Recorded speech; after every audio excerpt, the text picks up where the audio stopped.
I didn't feel any pain anymore. So. But what happens the next day once the high has wore off? Oh, the depression kicks in, and you gotta, you feel shitty as fuck. You feel shitty. And then the crazy thing is, you'll know that feeling's good. That's why you got to keep getting high, and it's only like a few seconds, the best few seconds of your life, you know. And who knows? Who would have known life could have been that free? But yeah, the depression kicks in, the shame, the guilt kicks in, and then you got to do it again. You know, you got to do it again until you can't no more, and then you realize, then you get to the point where you're just chasing nothing, nothing, absolutely nothing. Leggings is sagging, just dragging. That ain't no good. Fuck is you chasing? Yeah, it was crazy. I had no idea that I looked that way. You know, looking back now and I see the pictures pop up and I'm like, dang, look at that. Talking about high school skinny. Fuck high school skinny. I don't want to be high school skinny anymore. I don't think we notice when we gain weight or when we lose it because we're just inside of our bodies. That, or I used to be really small in high school. I was like 99 pounds the whole time. So I wore zeros. It wasn't until I finally got to the 3 digits, I got to 115 pounds and I couldn't fit them zeros. So that's the only time I felt my clothes not fit. But yeah, an addict will feel it because the clothes I took with me to rehab, my mom, I had left some clothes at her house, and when I came back, so shit, Quay, you left some clothes at the house. Those were not my pants. I feel like she was being funny. There were some size 12s in a boy or whatever. Like, they were some little boy pants, my nephew's pants. Like, I wasn't that dang on skinny, Mom. Like, I couldn't have been, you know. But my clothes changed because once you get in rehab and you get to eat and all of that, you gain weight. And so the clothes I brought with me, I couldn't have no more. And like a lot of the programs, they donate clothes, or people in the community donate clothes. And that's how my wardrobe built up in Monroe when I first moved out there, because the 2 little tank tops and leggings I had, couldn't fit those no more. Once I started eating better and taking better care of myself, I can feel the weight now. So talking about your addiction, at what point did you realize that you were an addict? Probably when I learned about it, because you have to be able to identify and relate to that. I remember the first DUI, I have 2 DUIs. The first DUI, I went, they make you go to these classes, and I went, and because it was something that had to be done for my license to be returned to me, I went and I laughed when they said alcoholic. I had to say, hi, my name's Quay, I'm an alcoholic. And I'm like, this shit funny as hell, ain't it? Because I thought an alcoholic was the old man standing on the store, or by the store with the brown paper bag. I thought the alcoholic was my dad. You know what I mean? My ignorance to that is what held me back. I probably was an alcoholic then, like they said. I mean, most Maybe people who functioning alcoholic. That's another thing that I don't try to get into all of those things, because I'll justify the fuck out of that. And like, what is considered functioning? You know what I mean? When your leggings ain't fitting, or when your bill's not paid, is that functioning? That is not functioning. Yeah, but there's people out there that do that shit and they still could possibly be an alcoholic. For sure. You know what I mean? They bills paid, they leggings fit, but what's functioning on the inside? How do you think? You know what I'm saying? Do you think clearly, or do you think certain, that's a deep question. I don't really know what a functioning alcoholic is. What are you basing functioning upon? You know what I mean? Functioning, pretty much being able to take care of your business. Basically, from the outside looking in, people probably don't know that you have an addiction. That type of functioning. Yeah. And I think that's the scariest ones to help, because For sure. definitely the reason why this time what got me to take my recovery serious this time was a health issue, because I can make it look really good on the outside. You know what I mean? But on the inside, they said it was sideroblastic anemia, and they didn't even know. They was like, what is that? I'm like, I don't know. Like, no wonder why I felt like a 90-year-old woman at home all the time. I stopped hanging out and everything, but I would just drink at home. And I couldn't get out of the bed. But when that bottle was getting empty, I could get out the bed, go to the liquor store. Oh, yeah, I could definitely get up to EJ's and get to the liquor store. And then when they was closed or whatever, this is when I found out I had a problem. Now, dude I don't even like, what's up? Yeah, pull up. Bring a bottle. that's when I realized something. When I started doing self-harm to myself with the bottle and with sex, that's when I realized I had a fucking problem. And that was like 18 months ago. So all the years in between was just a bunch of a lack of knowledge about recovery and addiction and stuff like that, with little tidbits here and there. You know what I mean? Like finding out that an alcoholic can be somebody that's my age, that looks like me. You know, that was huge. And actually just trying to get some insight on what an alcoholic is instead of trying to assume that I know what it is. Yeah. You know. But yeah, I think that's when I remember being in my room just thinking that, like, why am I doing this? This is fucked up. I don't even... Then when the bottle gone, you can't even stand the conversation with that person. Sorry. Came here to get naked. Yeah, just don't say no names. Oh, I ain't gonna say no names. Okay. What's the worst decision that you think you made in your addiction? My worst decision. That is not an easy one. My worst decision was thinking I knew everything. The first time around in recovery, thinking I knew everything, judging the other people, comparing myself to other people. That stopped me from being able to get the help that I needed, because I actually needed the help. That's one way to answer that question. Another way to answer that question is the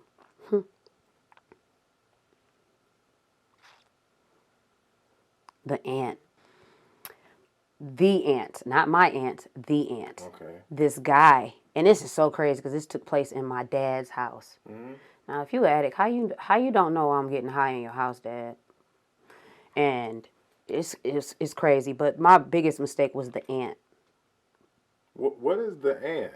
Are we talking about a little ant, a red ant, auntie? Is it a nigga named Ant from the neighborhood? All right, there is always an ant. Nigga resemble an ant? He looked like an ant. The dude looked like an ant, man. I fucked the ant. You fucked a nigga that looked like an ant. Yeah, and he just kept, and it's so crazy because when I got to rehab in Monroe, and this dude, he was telling story. He came to share, and you know most of the meetings be boring, but this guy was different, and he brought up how in our addiction, like how you know you be sitting there. He's like, ladies, y'all be sitting there messing with the dude, and y'all don't even like him. Y'all don't even like him, but as long as he dropping the drugs, you down. You know what I'm saying? Like bloop. And that's how it was, and it instantly made me think about the ant, because I didn't, and then I'm not good at selling anything, because yeah, I don't know the prices. Even with I braid hair, people are like, oh, well, how much you gonna charge me? I be like, dang, maybe I'm just not a good businesswoman, because I have too much compassion. I think you should get your business in order. Yeah, you gotta leave the compassion. I mean, it's good to be compassionate. I'm learning, but it's a business. But people can come with me with the story like, oh, so. I need this and that done. And like even when I was in transitional housing, I looked at everybody. I was like, oh, y'all need y'all hair done. Let me do y'all hair. So then I started this thing of doing it out of, you know, because I care and I wanted everybody to feel good about themselves. But it played me because, you know, I got bills. This time around when I went back, I had bills. But anyways, the guy, ant. Okay. He like an ant. And the guy who came to share in rehab, he was telling the story about how the guy was just like, oh, you bitch, you leaving? All right. And he like, bloop. And the bitch turned right back around and go, keep on going. Because bloop. Yeah. And so I think that was just my grossest experience, that was I think. Your grossest moment? Yeah, he looked like an ant. And I'm not good at it. I just like this ain't, the blue bloops wasn't even adding up. So we have Ant-Man. Ant. That was a bad decision. That was a bad decision. So, but what happened to you that made you feel like you were at rock bottom? Okay. It started with that night when I realized that I was doing self-harm to myself by, because I really think that self-harm isn't just cutting yourself. No. I think it's like the choices I was making to drink and to continue to, and the sex. I also, can you repeat the question again? Because some of these questions take me into those times. What happened to you that made you felt like you hit rock bottom? So I was violated in my home, and I was violated in my home, and somebody that was August 2nd, and I shortly after that went to rehab. But when somebody said that, like, I need to be careful because my daughter and her friend were there. Now, what if this person would have went in there and fucked with them? It was a wrap. At that point, it was a fucking wrap. And not to mention, like, just all the times in my life where I've been in that position, in that situation, waking up, somebody fucking me, total violations, because, like, if I can't have a driver's license, if that's driving impaired, what the fuck makes you think that I can make any choice or any decision as far as sex? Yeah.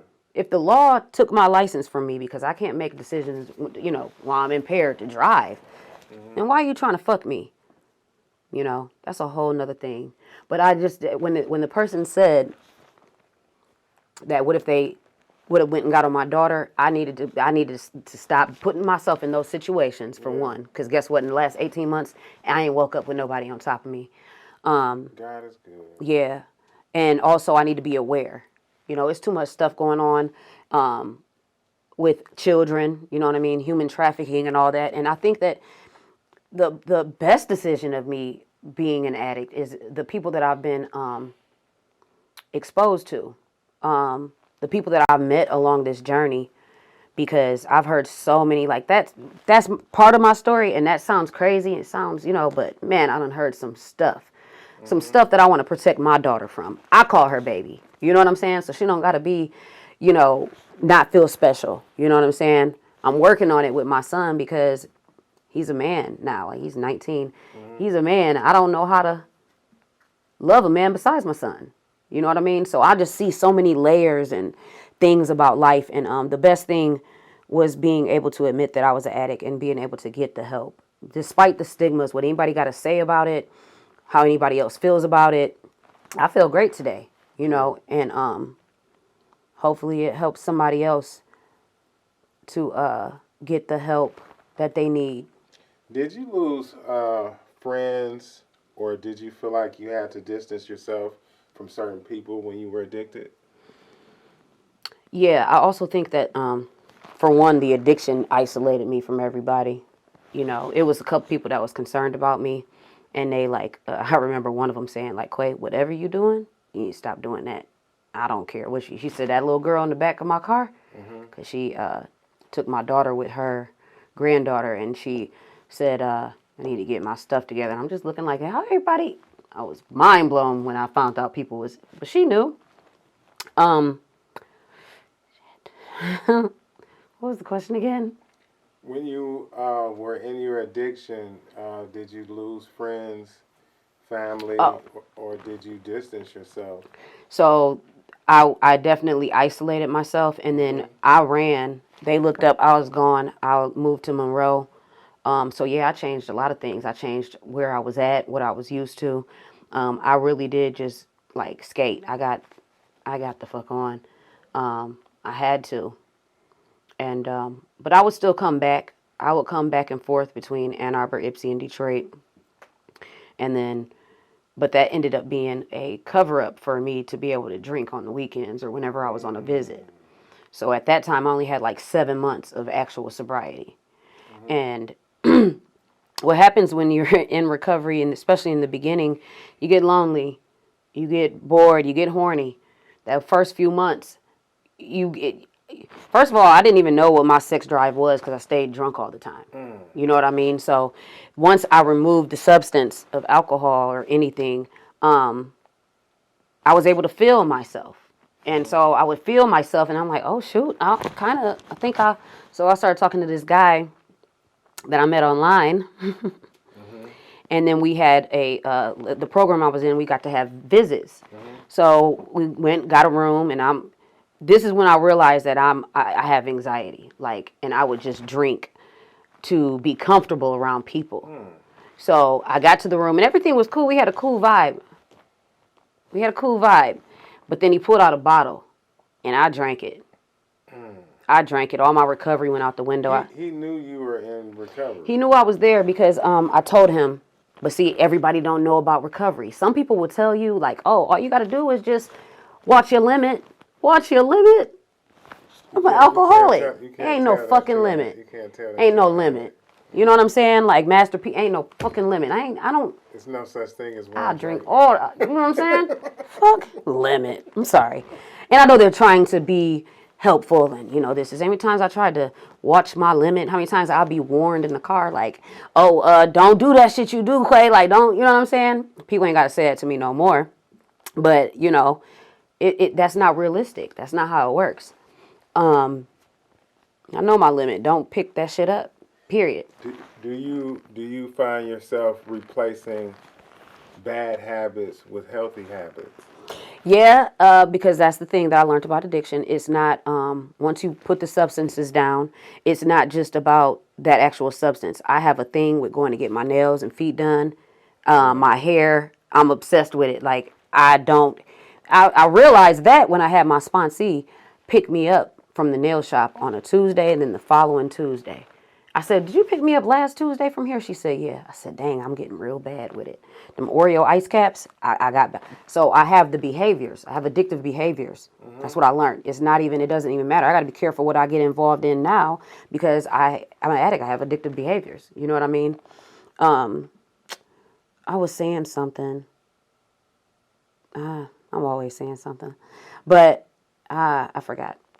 So what are some of the healthy things, healthy habits you have incorporated so far? Going to work every day. I just recently got a year at my job. That felt so good because normally I'd have a job, but I would have to drink at it in order to be around people. People get on my fucking nerves. Yeah. Because it's a lot of things to deal with when you deal with people. Like it was one thing to go to rehab and deal with them. And then, we all have a mutual understanding at some point.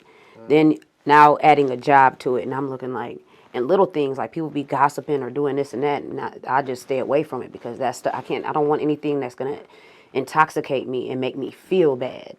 Like I can't afford to feel bad. I can feel bad because it's a part of life, but I can't. It's levels to that shit because I don't want to feel bad and mess around and pick up anything. So I protect my peace with boundaries and stuff like that. I had to change up everything. I had to change and even so, like I was saying before, going back and forth, it ended up being an excuse for me to drink and go back to my home where I could just act like everything was okay. But I wasn't fooling nobody but myself. So I don't know. Things are just different this time. I'm proud of myself. I haven't been out here since yesterday, and don't nobody really know it. And then they not gonna know it. And then I'm gonna slide up out of here. As you should. Yeah. And it's not even I'm really proud of myself for that because you said, is there other behaviors? Yeah, like you get bored, you get lonely. You know what I'm saying? You try to convince yourself that like you're actually bored and lonely. Well, why couldn't it just be an opportunity for you to, do something with yourself? You know what I mean? So I have picked up a lot of healthy habits as far as I need to do a little more meditation, which I tried to do last night. That's important. Yeah. Like and time with myself. So like the hair, nails and all that stuff because I was really good at the physical work. I look like I don't look like what I've been through. But on the inside, that lack of confidence, the self-esteem, all that stuff, the self-hate, the shame, the guilt, especially about the aunt. All of that, it can wear on you. But I replaced that with self-love. And self-love, it is me going to work, me being a better mother to my children. Those things. I love the clarity of my brain these days. And I don't want to mess that up for nothing. So. Because when you get drunk, the next day you wake up groggy, head is cloudy. It's not a good look at all. It's not, but some people think it's so normal that they just used to it, because I was used to it. You know what I mean? Like I said, I would go to my other jobs and I'd be like, can I take my break? There's a liquor store right next to it. I'll go get my liquor. And because I'm not about to go home without it. They about to close. I got to go get my drink. You know what I'm saying? And it was to the point where I couldn't go nowhere, do nothing without having at least a drink in me. The hardcore drugs, I've been stopped fucking with that. I had stopped fucking with that way before I stopped drinking because the effects. Like, you know that shit's gonna make you depressed, right? It's gonna be fun at first, but then, you know what I mean? It's gonna take you ping, and then it's just gonna take you all the way down. Yeah. So I haven't indulged in that. However, alcohol is the tricky one for me. I think it's that way with a lot of people. Yeah. I just don't want to. I don't want to taste that shit. I don't want to because I didn't drink like a fucking lady. I drink it out that bottle. You feel like a grown man. Yeah, like a cowboy. Damn. Yeah. You took it to a new level. Yeah, cowboy, and all the damage because I ended up going to rehab. And I was like, I'm just gonna get the little Vivitrol. I'm gonna get the little Vivitrol is a opioid blocker, and it also works with alcohol addiction. Right. It's a shot you get once a month. And it helps with alcohol cravings. Now that it Did does. Did it work? Fuck yeah. It was, for some reason, I set up an appointment for after this particular birthday. And I went, and when they called, like, to remind me of the appointment, I was like, shit, fuck it, I'll still go. I don't know why I did that because I still was hungover.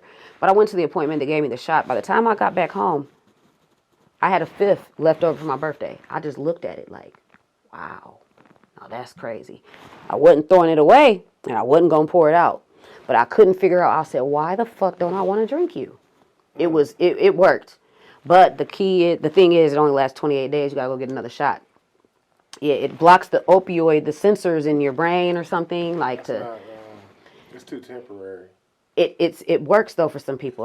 This one guy, they do it every month. But see, I had a bad experience with that shot. They shoot you in the butt. And I couldn't walk for like 2 weeks. Like, I think it's just my little frail tail. I don't know if they shot me in the wrong spot type thing, but I just was like, I am not getting that shot.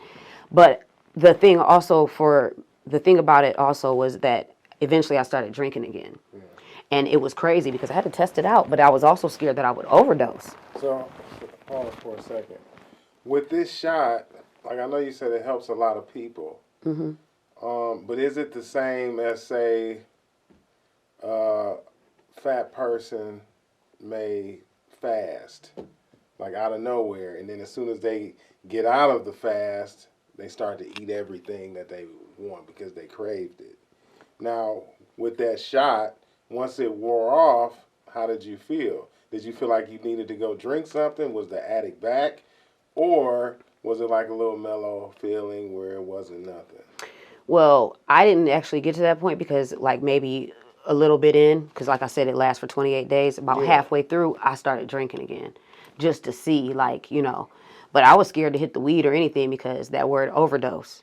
And mind you, while I was out partying and stuff, I wasn't thinking about an overdose, but then when I moved to Monroe and it was like people overdosing left and right, I was like, whoa, snap out of it, Quay. Like, duh, dummy, you're doing shit that people, in any type of med, people can overdose on. Yeah. You know what I mean? So just like I said, again, being ignorant, right? But with the Vivitrol, I had already started drinking. What it did was I would drink and I'd be on the Vivitrol and I would, you're still consuming what you're drinking, right? You just don't feel it. So if I get pulled over, I'm still going to blow a high number of whatever I've drank. The only thing is I can't feel the high. I can't feel the buzz. So now I'm drinking even more because if you're trying to keep drinking and now you overdoing it, overdose. You know what I mean? So it's really dangerous and you shouldn't. So I started drinking in the middle of it and then I felt it wearing off because before the 28 days, I started feeling the high from the alcohol. Yeah. So I think that's kind of accurate, that crave. So this time I chose to use the pill form of the medication because the shot didn't work for me. And it helped me in the beginning of my recovery with my alcoholic cravings. It's called naltrexone. And I don't take it anymore. You know what I mean? But like it helped me in the beginning with the cravings and stuff like that. Okay. Now, you mentioned how your father's addiction kind of affected your life. How did your addiction affect your kids? Whew. Wow. I don't know the answer to that because, like, when I went to rehab, and I did have them come see me in there, and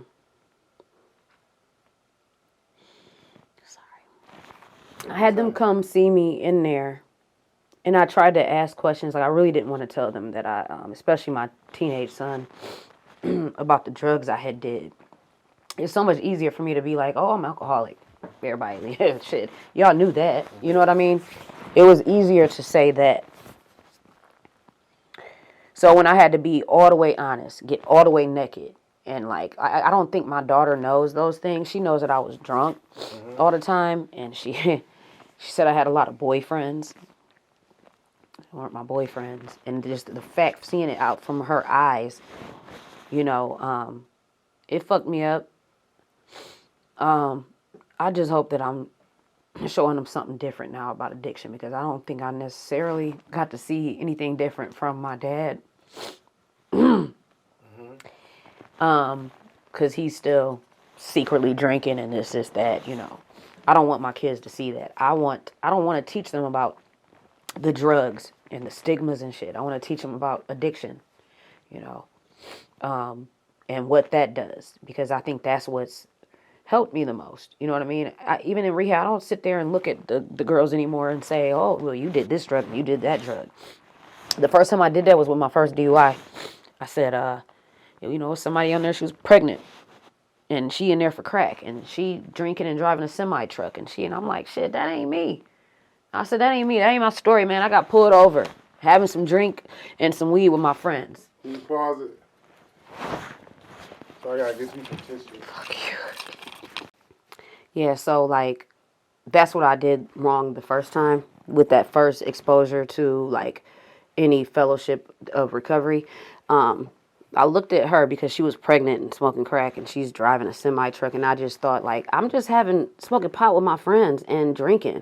Like, I didn't look at it like that. And it's so crazy seeing like the younger generation do those normal things right now, and they just think I said, all it takes is one pullover. You know what I mean? But They're I think functioning addicts huh? right now. The teenagers and the younger kids that are doing drugs, Yeah, they're functioning. it probably addicts. is. You're right. They just Because they don't see that. They don't see like. But I don't know. This new pot scares me, man. It's strong, ain't it? It's strong as fuck. Yeah, I want the shit to get. I like the stuff with the seeds, the I want Regos. Reggie's. Yeah, Reggie's? yeah. I know. They cooking that shit up. They cooking weed? No. Well, they cooking it, cookies and shit. You gotta bake a cookie. Anyways, they cooking that shit up. They putting it. It's in the lab. I swear that shit got. It's different. It's different. The levels of too THC high. Is higher. Too high. So that's what I'm saying. Like, I don't know. Back to addiction. Back to addiction. I would like to teach about addiction because, like, it's too complex to break down each and every drug. I sat there and judged that girl that was pregnant, and then later on, who would have thunk 30? At 37, I would have tried it. You know what I'm saying? I wouldn't have thought that because I was just there too busy judging everybody and stuff like that. And I'm pretty sure it's people judging me right now, but you never know when you go meet that. You never know what takes people there. Ask them. Ask them why do they do the things they do? Why do they do the drugs they do? Normalize talking about drugs. Shit. And stop being ashamed of it, because there's a lot of people that died because they didn't talk about it. And their story might sound a lot like mine or yours. You know what I mean? Yeah. Yeah. So back to your children. When you were going through what you were going through, did they ever look at you differently? Did they always show you unconditional love? How did that look like? I know that they look at. I know that they look at me now, and I know that they. And I say that because did they look at me when they first? I know my daughter because she's always been right here. My son has been with his dad majority of his life. So he didn't really see me. But when I would pop up in Ann Arbor and Ypsi and hell, maybe even Detroit, need you to come get me, son. He'd come pick me up. He'll come pick me up. So he didn't really see me in my addiction per se, right? My daughter, she saw me. She'd see me drinking and partying, and like even when she would play with her dolls, she's like, "Oh, girl, are you ready?" "No, I'm not ready." "Well, I'm about to go to the liquor store before we go out. When I get back, you better." She Quay 2.0, bro. I swear. And I'm like, what was the dialogue with your Barbies? Fucked me up.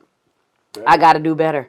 And it's crazy because last night, she was playing with her doll. And it was shocking to me. She's 12 now, playing with her doll. And she said, yeah, I got to go. I got to drop the baby off to his dad. And then I got to go to work. I said, oh, she ain't say the liquor store. So I can say, my kids look at me now. And I can feel them look at me. And I can see them look at me. And that's what keeps me standing on business. That was for you, son. Standing on business because I want them to continue to look at me and see me be the example. I don't know what they've seen because, every story is different out of a child's eyes, right? But I know that my daughter's seen more because my son, he lived with his dad. That's a whole nother story. Would you care to share? Oh, sure. No problem.